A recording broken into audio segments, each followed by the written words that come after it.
Hey, what's up, guys? Welcome back to the Tranquil Living Uruguay podcast. I'm Vanessa, your host. This past week, we celebrated Semana de Turismo, which is Tourism Week here in Uruguay. It happens at the same time as Easter week, and it's centered around travel, family time, and enjoying the country's beaches, countryside, and cultural traditions.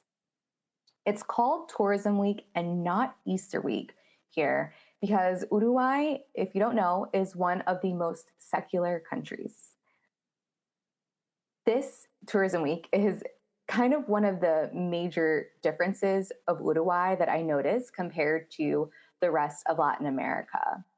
In like the early 1900s, religious holidays were renamed, and there's a strong separation of church and state.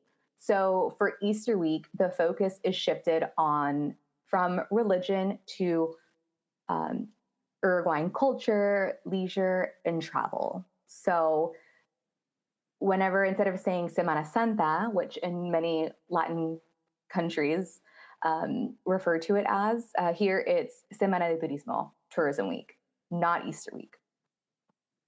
And during this week, schools are closed the entire week, and it usually falls about a month into the start of the school year. So the school year starts in March, and within a month, the kids already have a week off of school, which is fun for them. Many businesses slow down or close. Montevideo turns into a bit of a ghost town because lots of people like to leave the city.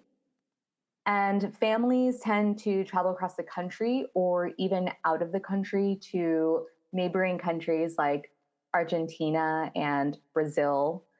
This year, a lot of people were going to Brazil because it's economically favorable over there. It's a bit cheaper to go out to eat, stay at hotels and whatnot currently in Brazil. And during this week, people who do stay in Uruguay families tend to take road trips and do like outdoorsy things such as camping or going back to the beach. So something that people do here, they head to Las Termas, which are the hot springs in the northwest part of the country, about 5 hours from Montevideo. Or people tend to go to Las Sierras, which is like the highland region area of Uruguay. Uruguay does not have a mountain range, but they do have cerros, which are these small mountains and hill country region areas. People also head to coastal towns like, back to the beach, like Piriápolis, Punta del Este, Rocha, and then they just soak in the last bit of warm weather and beach time just to close out the summer season. And in these coastal towns, it's usually the last week of business for high season. So many businesses and restaurants in these coastal towns, they're open up until this Easter Sunday, basically, and they close down until next summer, which is December, January timeframe. Some kind of open up in November, but usually by December, these like restaurants and businesses that close down for the off season is when they reopen.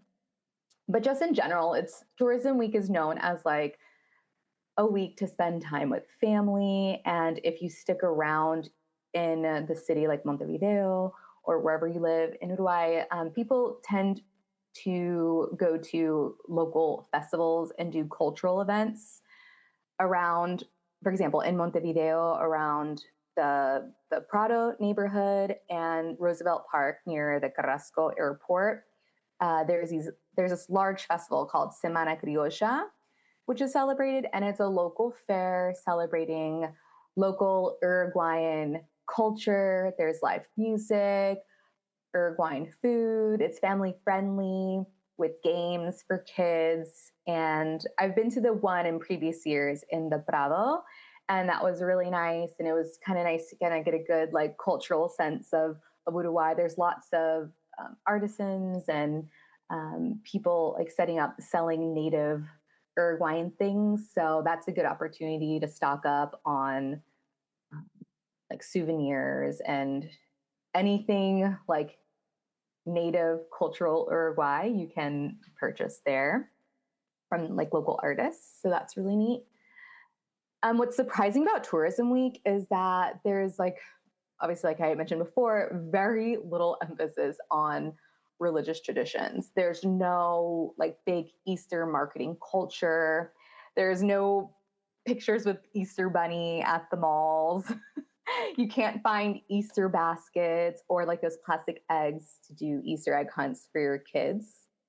The only place you really notice Easter is going to the grocery stores. You're not going to find Peeps or like the Cadbury um, mini chocolate eggs, or Reese's does not exist here in Uruguay, so you're not gonna find Reese's peanut butter egg cups or anything. So don't get your hopes up. My advice is to just what I've done with my kid is to wake up on like Easter Sunday morning, do an Easter egg hunt. I just like ordered plastic Easter eggs, through Amazon, had it delivered here, and that's what I've done to kind of keep the Easter tradition that I grew up with alive. So these bigger grocery stores do have, it's not like, it's like at Pascua, it's like an Easter display. But like I said, it's mainly just like chocolate, chocolate bars everywhere. And they have these large chocolate eggs that they sell. And it's so funny how they do the display. They kind of hang it up on, there's like this like overhang type gazebo where you kind of walk through just like hanging chocolate eggs. I don't know. It's kind of interesting and different, but that's like to the extent of what you'll see in terms of the Easter holiday. So it's not commercialized like back in the US, but if you want to keep the tradition alive, if you're living here, if you plan to move here, want to live here, I'd recommend bringing plastic Easter eggs so you can do Easter egg hunts with your kids. Most kids, what is popular here for Easter Easter Sunday, is that kids are given like the one big chocolate Easter egg, and other than that, it's just kind of like a more relaxed, travel centered vibe, I'd say. So I kind of like that Uruguay doesn't get caught up in the commercialization of Easter. Just called, I'm getting used to it. Like as the years go on, I do try to keep, like I said, that tradition of the Easter egg hunt because I think it's like really fun when you have kids that are, under 10. But I think what I like about it is that it's like the culture of the tourism week is that it's rooted in balance and lifestyle where people, here prioritize rest, family, leisure, travel. And another fun note about this holiday is that the locals here usually say that the new year doesn't truly begin until after tourism week. And everyone gets serious about the new year after Easter. So, like anything before Easter, so from January 1st to Easter, it's still kind of like vacation, even though there's back to school, it's still kind of vacation mode.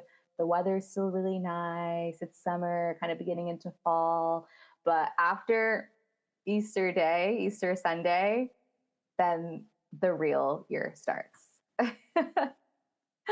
Yeah, because it's true. Because after being here for the past 5 years, come January 1st, you're still in this like summertime mode, and then it's back to school in March.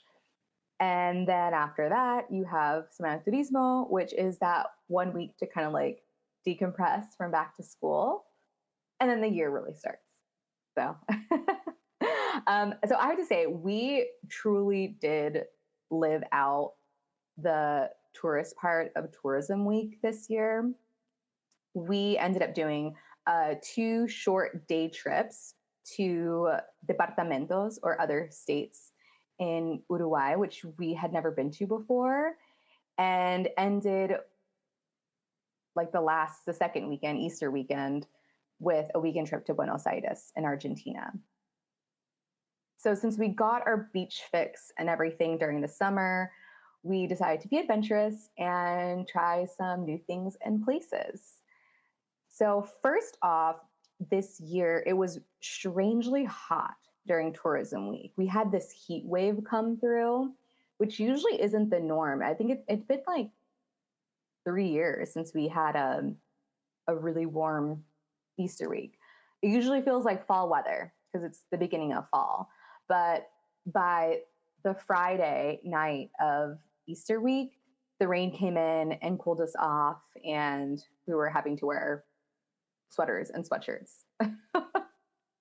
So within Uruguay, our first day trip that we did, it was a 2.5 hour drive to Salto del Penitente in Las Sierras de Minas, which is in the departamento or state of La Valleja here in Uruguay.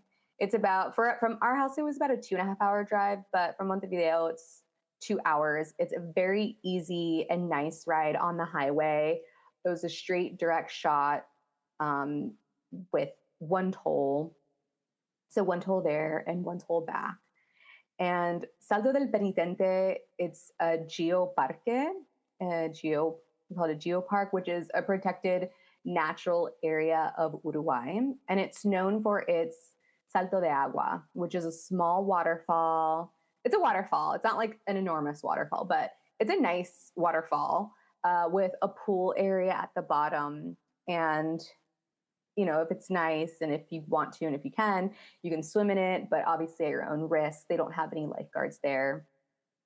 Kids over 10 years old and adults pay a small entrance fee of 65 pesos, which is like $1.50 for just the park maintenance to get inside to the park area.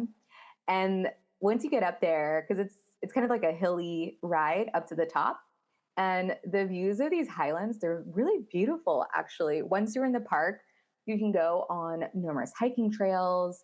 There's camping, or you can just enjoy the natural beauty of the area. There's not much self-service when you're up there, so be prepared for that if you do want to go.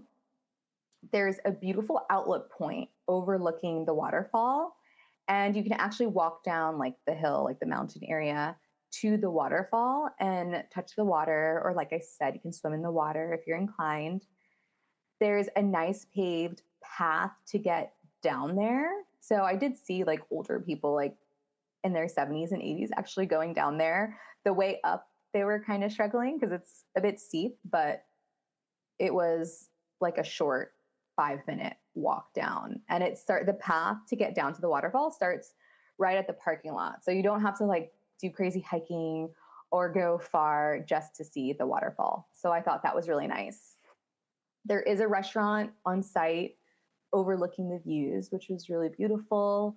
And there's also options to go horseback riding or zip lining. And we ended up doing both of those. Our main plan for going to Salto de Penitente was to do the zip lining. So we were really excited we got to do the zip lining and the horseback riding.